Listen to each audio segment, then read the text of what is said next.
જય દ્વારકાધીશ. સનાતની પરંપરામાં, ભારતીય વેદ વિજ્ઞાનમાં, આપણા શાસ્ત્રમાં, આપણા પુરાણોમાં, આપણા ઉપનિષદોમાં એટલું ભરેલું છે, એટલા દિવ્ય મંત્રો છે કે મંત્રોના પ્રભાવથી માનવ જીવનના પ્રત્યેક ક્ષેત્રમાં ઉદ્વિકાસ પણ થઈ શકે અને એમની સમસ્યાઓ છે એમના સમાધાન પણ મળી શકે. એટલું ઊંડું સાહિત્ય એ વૈદિક સાહિત્ય આપણું. દરેક મંત્રને પોતપોતાની મહાનતા છે, નિજતા છે, પ્રણામ. પરંતુ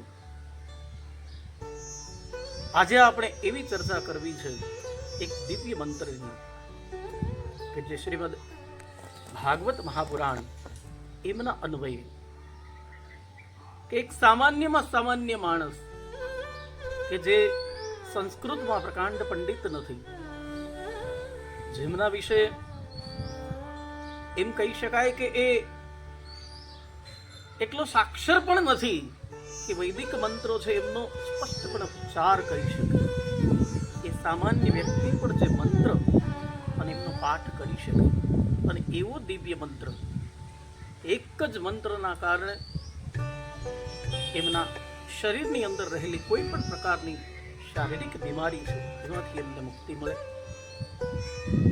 આર્થિક રીતે સંકળામણ અનુભવતો હોય, ધંધા વ્યવસાય રોજગારમાં એમને સતત નુકસાન થતું હોય તો એમાંથી પણ એમને સમાધાન મળે. માનસિક શક્તિ અને એમનો વિકાસ થાય, માનસિક અશાંતિ એમની દૂર થાય.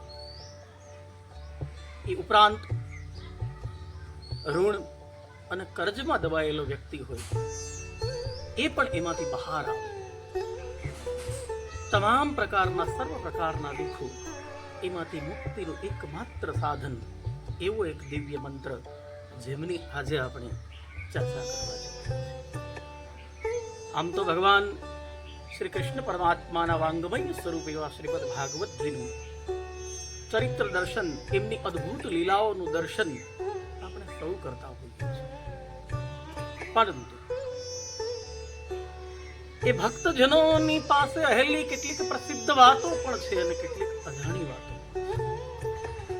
આપણે સૌ જાણીએ છીએ કે સત્રાજીત સુતા એવા સત્યભામાજી એમને સાથે લઈ અને ગરુડ ઉપર બેસી અને ગોવિંદ જ્યારે ગયા અને એમણે ભૌમાસુર નામના અસુર છે એમની પાસેથી પ્રાગ જ્યોતિષપુર એમના ઉપર એમણે વિજય પ્રાપ્ત કર્યો. ભૌમાસુરની પાસે રહેલી બંદી એવી રાજકન્યાઓ,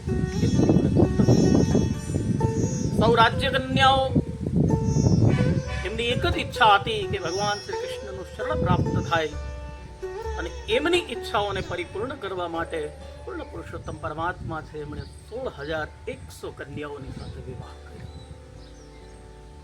આ પ્રસંગ બહુ જાણીતો છે, સૌ કોઈ જાણતા હશે, કારણ કે એમાં 16,100 વિવાહનો મસાલો મળે. એટલે આ પ્રસંગ બધી જગ્યા ઉપર ચર્ચા છે. પરંતુ મારે જે ચર્ચા કરવી છે એ કે શ્રીમદ ભાગવત એ અન્વયે 10મ સ્કંદ એમના